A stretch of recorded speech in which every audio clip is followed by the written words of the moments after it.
Zee 24 तास एक पाऊल पुढे।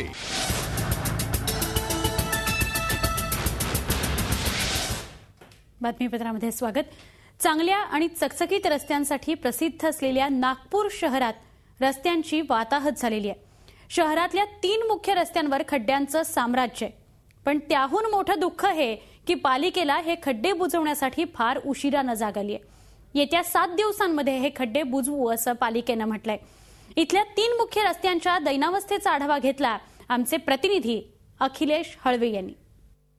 मी या क्षणी नागपूरच्या अतिशय गजबजलेल्या आणि महत्त्वाच्या कपिलनगर चौकात उभा आपण बघू शकतो की या चौकात मोठी वर्दळ असते, मोठ्या प्रमाणात गाडी इथे जात असतात आणि तरी येथे रस्त्यांची दुर्दशा झाली आहे। ठिकठिकाणी गड्डे पडले आहेत आणि महत्त्वाचं म्हणजे गेल्या अनेक दिवसापासून या रस्त्यावर खड्डे आहेत, पण तरी अजूनही महानगरपालिकेने याकडे लक्ष दिलेलं नाही। कपिलनगर चौकानंतर या क्षणी मी नागपूरच्या गुरु गोविंद सिंग चौकात उभा आहे, पण आपण बघू शकतो की या इथली देखील रस्त्यांची आणि चौकाची तितकीच दुर्दशा आहे।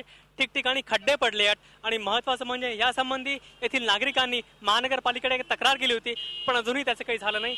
अजूनही या ठिकाणी गड्डे पडले आहेत आणि महानगरपालिकेने काहीही कारवाई केली नाही। खरं तर इथली वर्दळ बघून इथे हे गड्डे ठीक करणे किती आवश्यक आहे हे स्पष्ट होईल, पण अनेक महिने लोटल्यानंतरही काही कारवाई झाली नाही आणि अजूनही या येथील खड्डे तसेच आहेत।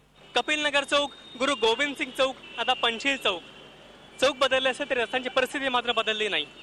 तेच खड्डे आणि तीच परिस्थिती। खरं तर एकेकाळी सुंदर रस्ते नागपूरची ओळख होती, चांगले रस्ते ही देखील नागपूरची ओळख होती, पण कालांतरात आणि गेल्या काही काळात नागपूरच्या रस्त्यांची दुर्दशा झाली आहे। आणि महत्त्वाचं म्हणजे रस्त्यांची दुर्दशा झाल्या असतानाही नागपूर महानगरपालिकेने आजवर कुठलीही कारवाई केली नाही। खरं तर खड्डे म्हणजे अपघाताला निमंत्रण, पण तरीही नागपूर महानगरपालिका मात्र यावर आजवर काहीही कारवाई करताना दिसत नाही। व्हिडिओ जर्नलिस्ट सत्नाशील सोबत अखिलेश हळवे, झी 24 तास, नागपूर।